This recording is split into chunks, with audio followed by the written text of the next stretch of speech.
दूसरे फौजी ने बेचैन होकर कहा, राजा, अगर तुम हमें ये सलाजीत ला दो तो हम तुम्हें मुंह मांगे पैसे देंगे। तुम्हारा घर कहाँ है? कुतुबुद्दीन ने कहा, महाराज यहाँ करीब ही है। इसके फौरन बाद कुतुबुद्दीन ने अपने असल मतलब पर आते हुए बड़ा अनजान बनकर पूछा, महाराज, कल रात को इधर बड़ी गोलियां चलने की आवाज़ आई थी, कोई डाकू आ गए थे क्या महाराज? पहले फौजी ने बड़ी बेनियाजी से कहा, डाकू नहीं, एक आतंकवादी आ गया था। कुतुबुद्दीन ने गुस्सैले लहजे में कहा, साले को मार डालना था वहीं। फौजी ने कहा, अरे बेवकूफ़, आतंकवादी जिंदा हाथ आ जाए तो इसकी गर्दन दबा कर पूछा जाता है कि इसके साथी कहाँ छुपे हुए हैं। इस तरह हम इसके बाकी साथियों को भी पकड़ लेते हैं। कुतुबुद्दीन ने अहमकों की तरह गर्दन हिलाते हुए कहा, हाँ जी, ये तो आपने ठीक कहा। तो क्या आपने इस दहशतगर्द को पकड़ लिया था ना? क्यों नहीं, दूसरे फौजी ने बड़ी शान से कहा, पकड़ भी लिया और इसे हैदराबाद के फौजी कैंप में भी पहुंचा दिया। तुम इन बातों को छोड़ो और हमारी बात का जवाब दो। क्या तुम हमें वो सलाजीत लाकर दे सकते हो जो हनुमान जी के बंदर खाते हैं? हम तुम्हें बड़े रुपए देंगे। सारा मंसूबा कुतुबुद्दीन के दिमाग में आ चुका था। इसने कहा, महाराज, हमारे कबीले में किसी बाहर के आदमी को हनुमान जी के बंदर की सलाजीत देना बहुत बड़ा पाप समझा जाता है। मैंने आपको सलाजीत दी और कबीले वालों को पता चल गया तो वो मुझे जिंदा नहीं छोड़ेंगे। दोनों फौजी और ज्यादा बेताब हो गए। एक ने कहा, राजा, हमसे भगवान की शपथ ले लो, हम तुम्हारा राज किसी को नहीं बताएंगे। बस तुम हमें हनुमान जी की सलाजीत ला कर दे दो। कहो कब लाओगे? हम तुम्हें 1000 रुपया देंगे। क्या हम तुम्हारे गांव आ जाएं? कुतुबुद्दीन ने कानों को हाथ लगाते हुए कहा, ना महाराज ना, ये काम ना करना। मेरे गांव आए तो सबको शक पड़ जाएगा कि राजा से सलाजीत लेने आए हैं। दूसरे फौजी ने कहा, तो फिर तुम कल इसी वक्त सलाजीत लेकर यहाँ आ जाओ। हम 1000 रुपया लेकर इसी जगह पर तुम्हारा इंतजार करेंगे। कुतुबुद्दीन ने हुक्म का पत्ता फेंकते हुए कहा, मगर महाराज, हनुमान जी की सलाजीत मेरे भाई के पास है। इसके पास इतनी सलाजीत है, आप दोनों को सारी उम्र काम आएगी। तो फिर अपने भाई से ले आओ यार, हमें इसके पास ले चलो। पहले फौजी ने कहा। कुतुबुद्दीन बोला, महाराज, मेरा भाई हैदराबाद में रहता है। मैं आपके लिए ये कर सकता हूँ कि आप वहाँ पहुँच जाएं। मैं आपको अपने भाई से सलाजीत लेकर दे दूंगा। अकेले आप आ जाएं तो वो आपसे बात भी नहीं करेगा। पहला फौजी बोला, तो ये तो बड़ी अच्छी बात तुमने की। मेरा एक दोस्त हैदराबाद में आर्टिलरी रेजिमेंट का हवलदार है। इसका नाम हवलदार राम जी है। वो मेरा बचपन का यार है। मैं इसके नाम पर्चा लिखकर तुम्हें दे देता हूँ, तुम इसे सलाजीत दे देना। वो तुम्हें 1000 रुपये दे देगा, मगर याद रखना, अगर नकली सलाजीत दी तो मैं तुम्हें गोली मार दूंगा। कुतुबुद्दीन का काम ऐन इसके मंसूबे के मुताबिक हो रहा था। इसने कहा, महाराज, हम हनुमान जी के भगत हैं। इनके नाम की चीज नकली दी तो हमें इनका श्राप लगेगा। आप पर्चा लिख दें। मैं हैदराबाद जाकर आपके दोस्त हवलदार राम जी से मिल लूंगा। पहले फौजी ने कहा, मेरा नाम लांस नायक भगत राम है, याद रखना। लांस नायक भगत राम ने जेब से पॉकेट बुक निकाली। पेंसिल इसके साथ ही लगी हुई थी। भगत राम ने एक रुपया लिखकर कुतुबुद्दीन के हवाले किया और पूछा, तुम पढ़ लेते हो? कुतुबुद्दीन ने हंसकर कहा, नहीं महाराज, हम तो अनपढ़ हैं। लांस नायक भगत राम ने कहा, पर्चे पर मैंने अपने दोस्त हवलदार राम जी का पता लिख दिया है। मैं तुम्हें समझा भी देता हूँ कि वो तुम्हें कहाँ मिलेगा। भगत राम ने कुतुबुद्दीन को हैदराबाद में अपने दोस्त हवलदार राम जी के क्वार्टर का पूरा पता समझाया और कहा, मैं तुम्हें हैदराबाद आने जाने का रेल का किराया भी दे देता हूँ। तुम आज ही हैदराबाद चले जाओ। सलाजीत का इन दोनों सिपाहियों पर कुछ ऐसा नशा चढ़ गया था कि इन्होंने ये भी न सोचा कि ये बंदर वाला मदारी कहीं इनके पैसे लेकर भाग ना जाए। भगत राम ने कुतुबुद्दीन को 40 रुपये बटुए से निकाल कर दिए। कहने लगा, याद रखो राजा, अगर तुमने हमें धोखा दिया तो या तुम जहां भी होगे हम तुम्हें तलाश कर लेंगे और फिर क्वार्टर गार्ड में बंद कर देंगे। कुतुबुद्दीन ने हाथ जोड़कर कहा, नहीं महाराज, नहीं, हम ऐसा नहीं कर सकते। हम आज ही हैदराबाद जाकर आपके दोस्त को ये पर्चा पहुंचा देंगे। पहले फौजी ने कहा, बस अब जाओ, इस तरफ से बाहर निकलना। कुतुबुद्दीन ने बंदर को कंधे पर बैठाया और राम राम कहकर जिस तरफ फौजी ने इसे कहा था उस तरफ चल दिया। इसे यहाँ आने की वजह से 2 कामयाबियां हासिल हुई थीं। पहली कामयाबी ये हुई थी कि इसे ये पता चल गया था कि मुजाहिद शाहद अली शहीद नहीं हुआ, बल्कि पकड़ा गया है। फौजी इसे हैदराबाद फौजी कैंप में ले गए हैं। दूसरी कामयाबी ये हासिल हुई कि इसे हैदराबाद के भारतीय फौजी कैंप के बारे में मालूमात हासिल करने का जरिया हाथ आ गया था। यह जरिया हैदराबाद में मुकीम आर्टिलरी रेजिमेंट का हवलदार रामजी था, जिसे कुतुबुद्दीन ने मिलना था, और इसे लांस नायक भगत राम रेजिमेंट का हवलदार रामजी, जिसे कुतुबुद्दीन ने मिलना था, और इसे लांस नायक भगत राम का खत पहुंचाना था। ये खत तामिल जुबान में लिखा हुआ था। कुतुबुद्दीन ने इसे पढ़ लिया था। इसमें हवलदार रामजी को ताकीद की गई थी कि मदारी राजा का भाई तुम्हें जो सलाजीत देगा इसे अच्छी तरह से रखना, और अगर वो असली हुई तो मदारी राजा को 1000 रुपये दे देना।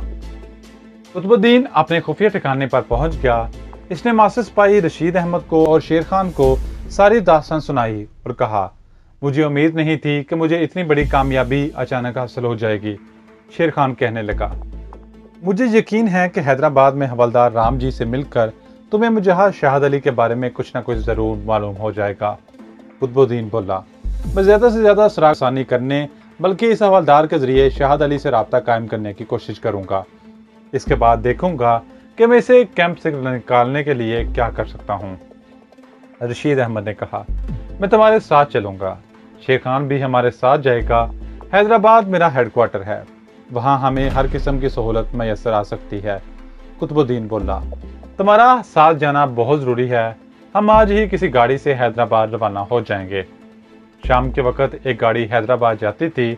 तीनों मुजाहिद, रशीद अहमद, शेर खान और कुतुबुद्दीन गाड़ी में सवार होकर हैदराबाद रवाना हो गए। काफ़ी लंबा सफ़र था। इन्हें सारी रात, अगला सारा दिन और अगली सारी रात ट्रेन में गुजर गई। अगले दिन सुबह के वक्त वो हैदराबाद में पहुंचे। हैदराबाद पहुंचते ही वो अपने खुफिया ठिकाने पर आ गए। वहां दूसरे मुजाहिदों और रजाकारों से भी मुलाकात हो गई।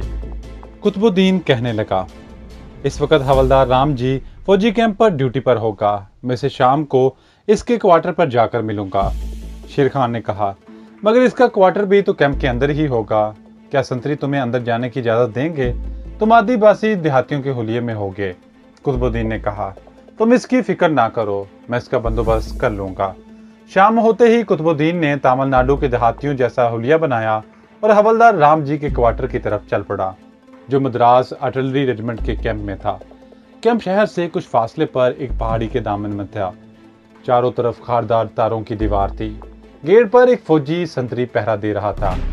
कुतुबुद्दीन ने संतरी को जाकर दोनों हाथ जोड़कर प्रणाम किया और कहा, महाराज, मेरा नाम राजा भिक्खू है। मुझे हवलदार राम जी से मिलना है। मैं इसके चाचा जी का बड़ा जरूरी संदेशा लेकर गांव से आया हूँ। संतरी ने कुतुबुद्दीन को ऊपर से नीचे तक देखा और कहा, इस तरफ होकर बैठ जाओ, मैं इसको खबर करता हूँ। कुतुबुद्दीन एक तरफ होकर जमीन पर ही बैठ गया। संतरी ने गार्ड रूम में जाकर टेलीफोन पर किसी से कुछ देर बात की और बाहर आकर बोला, हवलदार राम जी आ रहे हैं, यहीं बैठे रहो। बहुत अच्छा महाराज, कुतुबुद्दीन ने आजिज़ी से कहा। कुछ देर के बाद एक गहरे सांवले रंग का आदमी फौजी वर्दी में चलता गेट पर आ गया। इसे संतरी से पूछा, कौन आया है मेरे गांव से जवान? संतरी ने कहा, सर वो आदमी आया है। उसने कुतुबुद्दीन की तरफ इशारा किया। हवलदार राम जी गेट से निकलकर कुतुबुद्दीन की तरफ बढ़ा। कुतुबुद्दीन भी उठकर खड़ा हो गया। इसने दोनों हाथ जोड़कर हवलदार को प्रणाम किया। हवलदार राम जी ने तेलुगु जबान में पूछा, कहाँ से आए हो? हवलदार राम जी इसी सूबे यानी आंध्र प्रदेश का रहने वाला था। कुतुबुद्दीन ने कहा, महाराज, आपके नाम एक जरूरी खत लाया हूँ। किसने दिया है खत? हवलदार ने पूछा। कुतुबुद्दीन ने जेब से खत निकालते हुए कहा, महाराज, आपके दोस्त लांस नायक भगत राम ने दिया है, जो मजूरा कैंप में है। भगत राम का नाम सुनकर हवलदार राम जी की हैरानी जरा कम हो गई। कहने लगा, तुम इससे कहाँ मिले थे? कुतुबुद्दीन बोला, महाराज, आप खत पढ़ लें, आपको सब कुछ मालूम हो जाएगा। हवलदार राम जी ने खड़े खड़े सारा खत पढ़ डाला। खत पढ़ने के बाद इसके चेहरे पर एक खुशगवार सी तब्दीली नमूदार हुई। लगता था कि वो खुद हनुमान जी के सलाजीत का जरूरतमंद था और इसे इसकी तलाश थी। वो कुतुबुद्दीन को कैंप के गेट से जरा परे एक दरख्त के नीचे ले आया और पूछा, ये सलाजीत तुम्हारे भाई के पास है? कुतुबुद्दीन बोला, हाँ महाराज, मेरे भाई के पास है और वो हैदराबाद में रहता है। हवलदार ने कहा, कान खोल कर सुन लो, मुझे सलाजीत की बड़ी पहचान है। अगर तुम्हारी सलाजीत नकली हुई तो तुम जहां भी होगे तुम्हारी गर्दन पकड़ लूंगा। कुतुबुद्दीन बोला, महाराज हम हनुमान जी के भगत हैं। हनुमान जी के माल में मिलावट करने का सोच भी नहीं सकते। आपको माल बिल्कुल खरा मिलेगा। हवलदार राम जी कहने लगा, ठीक है, रात के 11 बजे चौक मीनार में आ जाना। वहाँ एक चाय का होटल है जिसका नाम कृष्णा रेस्टोरेंट है। मैं तुम्हें वहीं मिलूंगा। तुम्हारी रकम मैं अपने साथ लेता आऊंगा, मगर याद रखो माल असली होना चाहिए। कुतुबुद्दीन को मालूम था कि वो रात को सलाजीत नहीं ला सकता था। सलाजीत का बंदोबस्त मास्टर सिपाही रशीद अहमद ने दूसरे दिन करना था। चनाचा इसने हाथ बांध कर कहा, महाराज क्षमा कर दीजिए, मुझे दूर से आना पड़ता है, रात को नहीं आ सकूंगा। आप कल दिन के वक्त वहां आ जाएं। हवलदार राम जी सोच में पड़ गया। कहने लगा, कल दिन के वक्त हमें एक खतरनाक कैदी को जुमर पट्टी कैंप ले जाना है। नहीं नहीं, कल दिन में नहीं आ सकता। कुतुबुद्दीन के कान खड़े हो गए। इसने अनजान सा बनकर कहा, महाराज क्या ये खतरनाक कैदी कोई कातिल डाकू है? हवलदार राम जी कल दिन में कोई वक्त निकालने की सोच में उलझा हुआ था। इसने बगैर सोचे समझे कहा, अरे नहीं, ये कश्मीरी जासूस है। महाराज फिर जरूर ये शाहद अली होगा। कुतुबुद्दीन ने गंवारों की तरह गर्दन हिलाते हुए कहा। हवलदार राम जी ने चौंक कर कुतुबुद्दीन की तरफ देखा और पूछा, तुम्हें इसका नाम कैसे मालूम हुआ? कुतुबुद्दीन बोला, महाराज इस कश्मीरी जासूस का नाम तो हमारे गांव में सबको मालूम है। हमारे गांव का मुखिया शाम को हमें अखबार की खास खास खबरें सुनाया करता है। इसमें इस कश्मीरी आतंकवादी की खबरें भी होती हैं। किसने फला जगह बम का धमाका किया, फला जगह हमारे जवानों के कैंप पर हमला किया। मैंने सोचा कि जरूर ही ये वही आतंकवादी होगा। हवलदार राम जी को कुतुबुद्दीन की वजाहत पर यकीन सा हो गया था। इसने बेदिली से कहा, हाँ वही मुसीबत है। पूरी रेजिमेंट इसकी निगरानी के साथ जा रही है। ऐसा करो, तुम कल इसी वक्त यानी शाम का टाइम रख लो। अब कुतुबुद्दीन को कोई टाइम तय करने या ना करने की कोई जरूरत नहीं थी। इसे अब सिर्फ खाना पूरी ही करनी थी।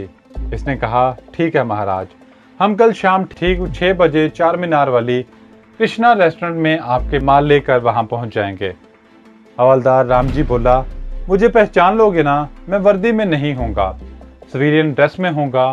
कुतुबुद्दीन ने कहा, महाराज पहचानूंगा क्यों नहीं। अच्छा महाराज, अब मैं चलता हूँ, कल शाम को मुलाकात होगी। सलाजीत लाना मत भूलना। हवलदार बोला, क्यों नहीं महाराज, आप बेफिक्र होकर जाएं।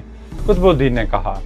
इसके बाद हवलदार राम जी कैंप के गेट की तरफ चला गया और कुतुबुद्दीन वापस अपनी तंजीम के हैदराबाद वाले खुफिया हेडक्वार्टर की तरफ चल पड़ा। मास्टर सिपाही शेर खान और दूसरे रजाकार इसका इंतजार कर रहे थे।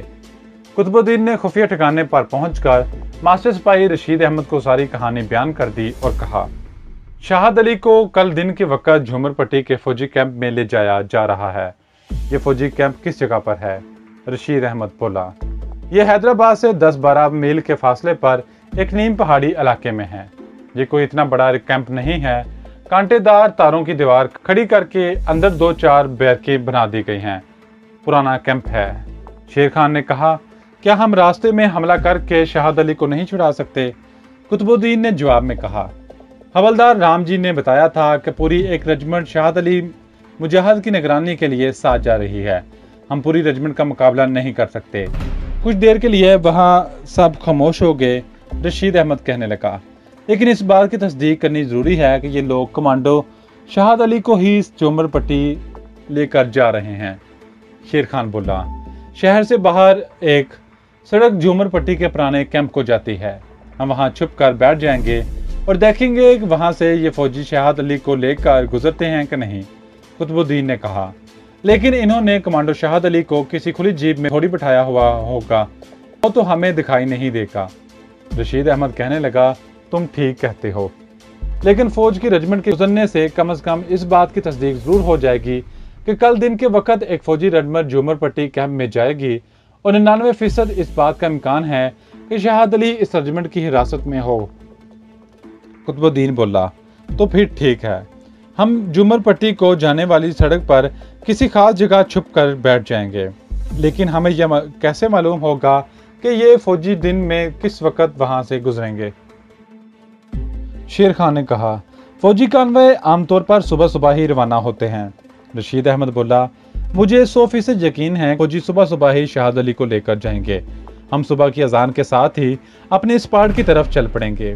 चनाचा अगले रोज सुबह की अजान के साथ ही मास्टर सिपाही रशीद अहमद जनूब भारत के शहर मजूरा का चीफ कुतुबुद्दीन शेर खान को लेकर खुफिया ठिकाने से निकल पड़े और इस सड़क पर आकर झाड़ियों और दरख्तों की ओट में छुप कर बैठ गए जो झूमर पट्टी के फौजी कैंप को जाती थी।